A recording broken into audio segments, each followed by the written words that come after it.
Сәлем достар, сіздермен миссис Мадинам. Бүгін бізде articles, артикльдер тақырыбының екінші сабағы, және біз бүгін сіздермен an артикліне толық тоқталып, фильмдерден үзінді көріп, жаттығу жасап, толық жалпы осы артиклді меңгеретін боламыз. Дайын болсаңыздар, кеттік. Жалпы an артиклі естеріңізде болса, егер бірінші сабақты сіз көрмесеңіз, осы сілтемеден өтіп, міндетті түрде бірінші сабақты көріп шығыңыз, ол бізде кіріспе сабақ болған. Ал қазір біз және n артикліне толық тоқталамыз. Егер зат есім дауыссыз дыбыстан басталатын болса, онда біз артиклін қолданыламыз. Мысалы, examplesқа назар аударыңыз. A cat, мысық. A bird, құс. A child, бала. A doctor, доктор. Cat, bird, child, doctor деген сөздердің барлығы дауыссыз дыбыстан басталғаны үшін артиклін қолдандық.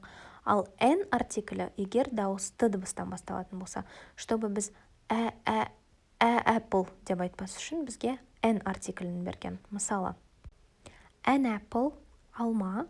An egg, жұмыртқа. An ant, құмырсқа. An orange, апельсин. Нақты an артиклі бізде үш жағдайда осы контекстпен сәйкес келу керек. Ең бірінші, сіз айтатын зат есім жекеше түрде болу керек. Бізде екеу, жекеше және көпше түр бар. Мысалы, бір маркер болса, бұл жекеше түр, 2, 3, 4 миллион маркер болса, ол көпше түр. Жекеше түрде міндетті түрде артиклі қолданылады. Мысалы, I have a car. Менің машинам бар.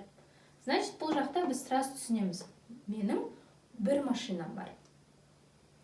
Екіншісі, бұл нәрсе біреу болу керек. Яғни көп емес. Также осы мағынаға кішкене сәйкес келеді. Біреу, яғни one. Мысалы, do you have a pen? Сіз біреуден ручка сұрайсыз, бұл бірінші сабақта болған мысал. Do you have a pen? Сенде ручка бар ма? И келесі кез келген. Any, яғни любой. Белгілі бірінші сабақта сіздерге толық айтқан болатынмын, қарым-қатынасыңызды білдіреді деп. Яғни бұл затты сіз бірінші рет естіп тұрған кезде, ол нәрсе сізге белгісіз болған кезде, сонымен қатар любой деп айтқан кезде, мысалы, подружкаңыздан сұрайсыз, бір қызық кітап бар ма оқитын? Любой. Do you have an interesting book? Сенде бір қызық кітап бар ма? Любой. Жалпы артиклдің контекстін сіз өзіңіз қоясыз, яғни ол зат сізге белгілі ма, белгісіз ба, или текстте тест жасап жатқан кезде бірінші рет естіп тұрса адам, мысалы, I have a car. Бірінші рет естіп тұр. Мен машинам бар. Бірінші рет айтып тұрсыз. Келесі сөйлемдеріңізді, егер машина туралы айтатын болсаңыз, the car is so comfortable for me. Ол машина мен үшін сондай удобный деп айтсаңыз, уже келесі сөйлемдерде біз the car деп қолдана бересіз. Ал бірінші рет айтып тұрғаныңыз үшін мұнда артиклі қолданылады. Ал қазір ағылшын тіліндегі фильмдерден үзінділерді көріп, an артиклінің орындалу ретін, қолданылу ретін жақсылап түсініп алыңыз. Well, you're going to need a credit card or bank card. Well, you're going to need a credit card or bank card. Well, you're gonna need a credit card or a bank card. Жақсы, саған кредит карточкасы немесе банк карточкасы қажет болады. Байқасаңыздар, credit card және bank card. Белгілі бір банктың кредитная карточкасын айтып жатқан жоқ, кез келген, яғни артиклі. Сіздерге банк карточкасы арқылы төлеуге болады ма? Болады. Oh, we should call a doctor. No. Oh, we should call a doctor. No. Oh, we should call a doctor. Oh, біз дәрігерге хабарласуымыз қажет. Байқасаңыздар, қыз ауырып тұр, сол үшін подруга соған давай дәрігер шақырайық деп айтып жатыр.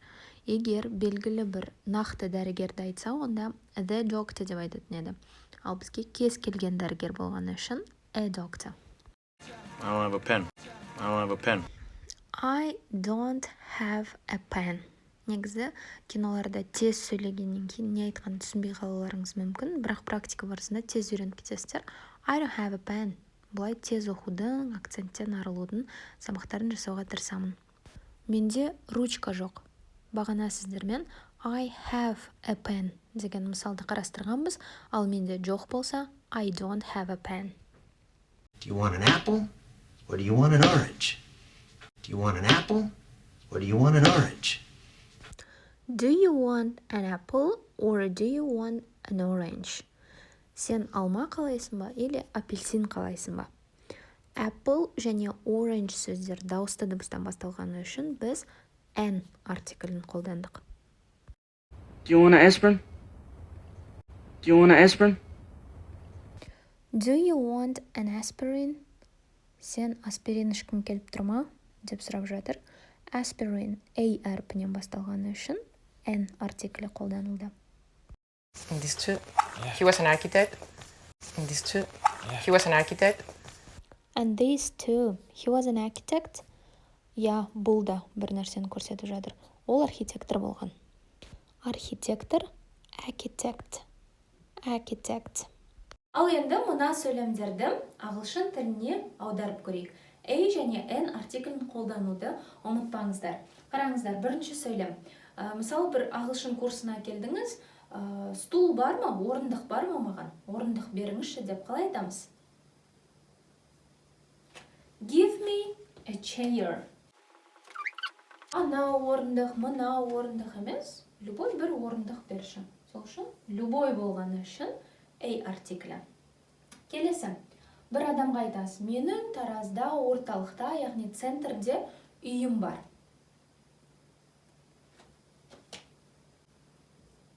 I have, менде бар. I have an apartment.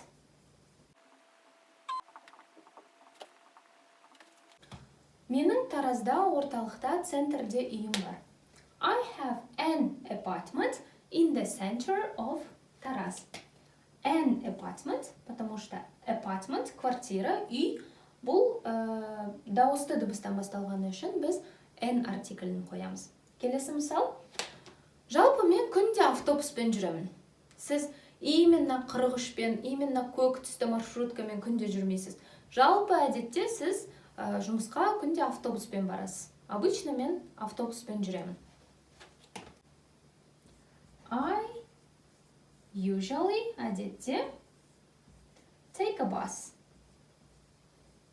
Мен обычно автобуспен жүремін. Ал келесі мысалды комментарийге міндетті түрде аударыңыз. Мен дизайнер болғым келеді. Мен дизайнер болғым келеді. Дизайны ағылшын тілінде қалай жазылатынын және болғым келеді дегенді біз көп алдындағы сабақтарда өткенбіз. Сондықтан міндетті түрде комментарийге жазып кетіңіз. Сіздермен болған миссис Мадина. Жалпы an артиклі сіз затты бірінші рет естіп тұрған кезде, сонымен қатар ол зат біреу болса жекеше түрде және любой, яғни сізге без разницы, қандай түс, қай орындық, әйтеуір бір орындық. Міне осындай контекстте біз A және N артиклдерін қолданамыз. Сабақ бізде the, яғни белгілі артиклге арналатын болады. Сіздерге сабақ толық түсінікті болды деп ойлаймын. Видео ұнаса, лайк басып, берілген тапсырмаларды комментарийге орындап, каналға арнаға тіркелуді ұмытпаңыздар. Сіздермен болған миссис Мадина. Goodbye!